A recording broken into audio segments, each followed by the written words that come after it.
610 के आसपास। विप्रो में तेजी का ट्रेड लेकर चले, 1.1% ऊपर है आज के दिन। कविता जैन से भी पूछ लेते हैं उन्होंने क्या ट्रेड आइडेंटिफाई किया है। कविता जी देखिए, 2 मंदी के ट्रेड्स आए हैं और 2 तेजी के, इनफैक्ट 3 मंदी के ट्रेड्स, नहीं 1 2, हाँ 2 मंदी 2 तेजी। आप बताइए डिसाइडिंग फैक्टर तेजी या फिर मंदी की तरफ?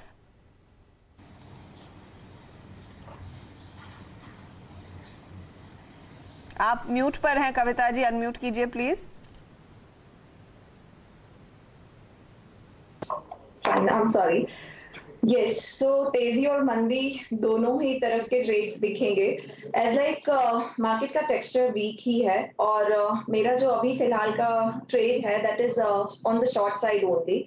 ये जो राइस हम देख रहे हैं, सिंस मुझे लग रहा है सेल ऑन राइस का स्ट्रेटेजी स्टिल हम मेंटेन करेंगे।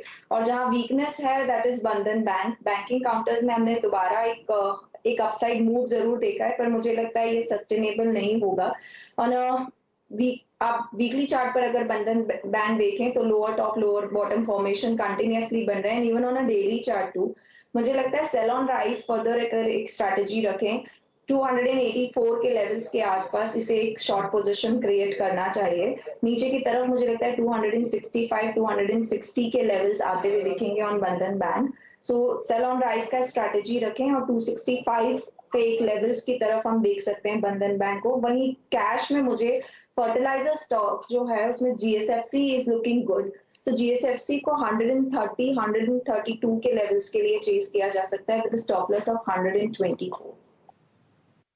फर्टिलाइजर जीएसएफसी में तेजी का ट्रेड, आप कह रहे हैं 130 132 का टारगेट रहेगा, 4% ऊपर है। लेकिन बंधन बैंक में एक शॉर्ट का ट्रेड 265 तक के लेवल्स आ सकते हैं। स्टॉक में मंदी का ट्रेड लेकर चले, बैंकों पर ही फोकस करते हैं। आपको भले ही निफ्टी बैंक में रिकवरी आती दिखाई दी हो, 34,695 के स्तर हैं, लेकिन जो हमने कंट्रीब्यूटरी प्लेट देखी थी उसमें आप ध्यान दीजिएगा, एक्सिस बैंक अभी भी 2.25% की गिरावट पर। और इस घंटे दरअसल एक्सिस बैंक में फिर बिकवाली का दबाव थोड़ा बहुत बढ़ता हुआ दिखाई दे रहा है। दूसरी तरफ इंडसइंड बैंक कमजोर है और कोटक महिंद्रा बैंक की भी हालत आज थोड़ी सी नर्म ही दिखाई दे रही है। ये वो स्टॉक्स है जिनमें अभी भी प्रेशर कायम है, खासतौर से एक्सिस और कोटक।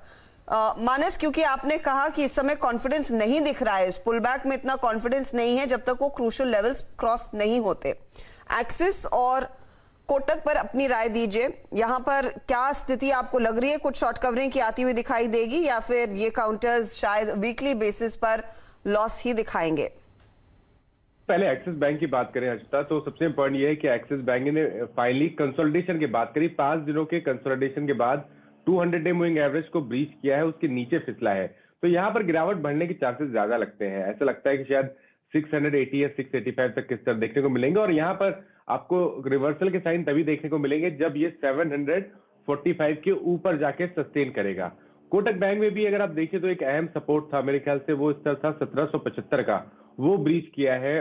तो बिल्कुल खरीदारी करने के मौके अभी भी नहीं है। यहाँ पर खरीदारी केवल 1815 रुपए के ऊपर करेंगे, नीचे की तरफ ये और फिसल सकता है और शायद 1725 तक के स्तर आपको वापस देखने को मिलेंगे कोटक बैंक में भी।